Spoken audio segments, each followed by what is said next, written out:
Hello and welcome back to another episode of Diablo to D&D. My name is David, and today we're going to be going over the changelog for September 1st. First, of course, is the campaign update, and I have some pretty bad news. One of my players is leaving, and that brings us down to only one player. So next week may be the last campaign update we have for quite a while. I'll be looking for new players, but I'm not keeping my hopes up. Other than that, nothing's changed. We weren't able to meet last week, so meh. Alright, let's get into the changelog. Bunch of stuff for the necromancer, the druid as well. The druid changes I did in the previous video, the Let's Fix for the summoner. And then 2 for the sorceress, because that's been neglected. Alright, for the necromancer, the Golem Iron's Thorns ability now works anytime it's hit with a weapon attack, not just when it takes bludgeoning, piercing, or slashing damage from one. This is in case you happen to have an item that's built around that gives immunity to bludgeoning, piercing, or slashing. It's now proficient with the item it's made from and ignores all race, class, and level requirements on attuning to or using the item. This is so you can create anything around it. Create it around anything. So if you have a dwarven thrower, you're still able to use it.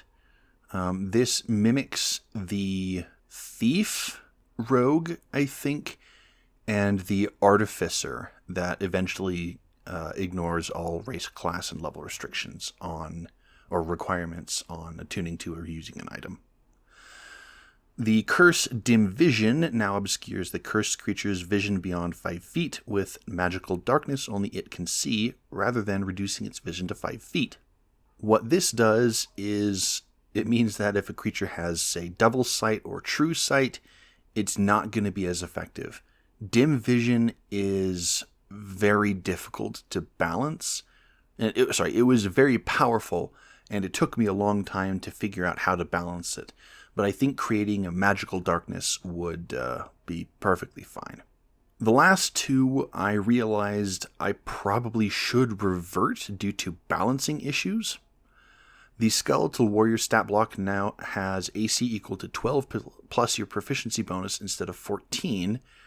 And the Skeletal Mage stat block now has AC equal to 10 plus your proficiency bonus instead of 11. Its Mage Blast has a range of 120 instead of 60, and it now adds your intelligence modifier to the damage.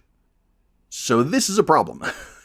You're able to get Animate Dead. I mean, okay, granted, the whole summoning skeletons thing is a big problem because you get Animate Dead at level 2, but this makes them incredibly tankier.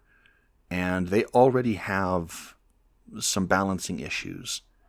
I kind of like the idea because they are very simple, and it feels somewhat in line with the summon spells. And they're nice, simple stat blocks, much like the stat blocks for the summoning creature, or the creatures that you can summon for, like the Wildfire Druid, the Beastmaster Ranger, and whatnot. See my previous video on the Summoner Druid for a breakdown of why that's important. But I think adding that AC is just a little bit too good. And then Mage Blast being a range of 120 instead of 60. I looked at the Wildfire Druid's Flame Companion. I can't remember what it's called. And that one has a range of 60 feet. And it's 1d6 plus your proficiency bonus, I think. I don't know. I talked to one of my players and threw out the possibility of making it 1d8 plus intelligence, 1d8 plus proficiency, 2d8, and like 2d6 or something like that. And I'm not entirely sure. The whole subclass needs to be rebalanced. So I'm just going to leave it there and just move on. For the Druid, all the changes in the Druid have been covered in that previous video. So I'm going to run through with minimal talking, because you can just go watch the previous video. Ravens now has the limited communication ability, which allows it to communicate simple ideas with a successful DC 8 Charisma performance check. Spirit Wolf, Direwolf, and Grizzly have been removed and changed from stat blocks to the spell Summon Druidic Companion, and some stats and abilities have been rebalanced. Beast Companion and the 6th and 10th level Beast Companion improvements have been removed.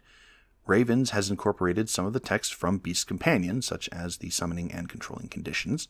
Ravens is now a singular Raven and has lost the Swarm trait and gained the Mimicry trait, which uses your spell save DC, and its size is now tiny instead of small swarm of tiny. Raven is no longer immune to Charmed, Frightened, Grappled, Paralyzed, Petrified, Prone, Restrained, and Stunned. Raven's strength is now 3 instead of 6. The range of the Raven's beak attack is now 5 feet instead of 0 feet, and in its space, like one creature in its space, and now deals 3 damage instead of a number of d4s equal to the Raven's current hit points. Raven's hit points are now equal to your Druid level instead of your proficiency bonus. Raven's AC is now 10 plus your proficiency bonus instead of 12. It is also now natural armor. The natural armor tag doesn't do much. It's just kind of to say, hey, we're hand-waving the calculation. Just don't worry about it. And then lastly for the Druid, Horde Master has been renamed Horde Leader, and Improved Horde Master has been renamed Horde Master. This is not a mechanical change, but I did want to get it down because previously I referred to an ability called Horde Master, and which one I'm referring to changes depending on if it's the previous version or the current version. So that's what that's here for. Now, lastly, for the Sorceress, Masterful Insight can no longer increase your spell save DC. See previous changelogs about the Barbarian, I think. Yeah, the Singer Barbarian, and changing, I think it was Battle Cry or Battle Command.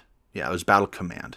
And then Ice Bolt now gives you the spell Ice Bolt and no longer gives you Ray of Frost. So Ice Bolt is basically just an attack roll version of Frostbite. It deals 1d6 and it gives disadvantage on the next weapon attack made until the start of your next turn. So it's a little bit more powerful than Frostbite because it's not until the end of their next turn, it's the start of your next turn. I mean, it could be changed. I'm not particularly keen on it either way.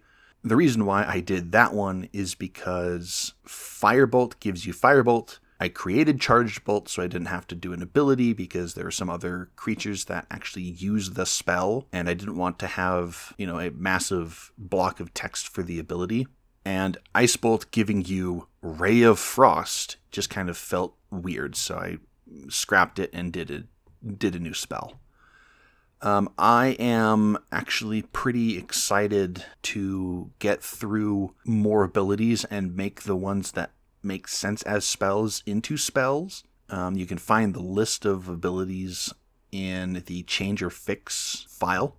One that I've been looking at is Bone Wall for the Bone Necromancer, making that one a spell because Wall of Stone, Wall of Fire, Wall of Light, all of the wall spells exist. So Wall of Bone just could be a natural thing. And then incorporating Bone Prison as a part of that subclass feature so that you get Wall of Bone, but then you also get the ability to imprison a creature. And that's pretty much it. A ton of changes this week.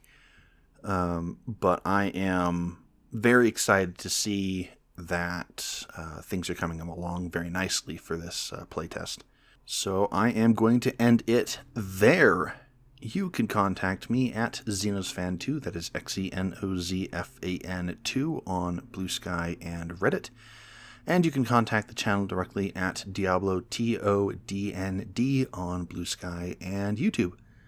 Thank you much for watching, and I will see you in the next one. Have a good whatever.